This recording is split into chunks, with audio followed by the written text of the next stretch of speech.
আসসালামু আলাইকুম, চলে আসলাম আমার একটি ভিডিও নিয়ে। তো আজকের ভিডিওটা খুবই স্পেশাল, কারণ স্পেশাল কথাটা আমি সবসময় বলি।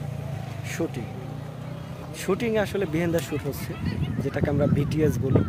মূলত কি হচ্ছে, কি দেখাচ্ছি আপনাদেরকে, শুরু থেকে শেষ পর্যন্ত সাথে থাকবেন আমাদেরকে। ভালো লাগলে লাইক কমেন্ট শেয়ার দিবেন। কি দেখলেন, কি শুনলেন, কি বুঝলেন কমেন্টে জানাবেন। তো বন্ধুরা, আমরা এই মুহূর্তে রয়েছি উত্তরা ধিয়াবাড়ি। দেখতে পাচ্ছেন আসলে এই জায়গাটা খুবই ফেমাস। এটা দেখলে অবশ্যই চিনবে কোন জায়গায় রয়েছে, উত্তরা 10 নম্বর সেক্টর। তো চলছে আমাদের আজকের ফেসবুক পেজ এবং ইউটিউবের যে মোটিভেশনাল ভিডিও আমরা বলি, সেই ভিডিওর শ্যুট চলছে। তো আমার সাথে রয়েছে আমার ফুল টিম, দেখতে পাচ্ছেন ওখানে শুটিং চলছে। তো আমাদের ভিডিওগুলো যদি আপনাদের ভালো লাগে, আমাদের পাশে থাকবেন, লাইক কমেন্ট শেয়ার করবেন। তো থ্যাংক ইউ, দেখতে থাকুন কি হচ্ছে আজকে সারাদিন আমরা শুটিংয়ে, কী দেখাচ্ছি আপনাদেরকে সেটা শেয়ার করবো।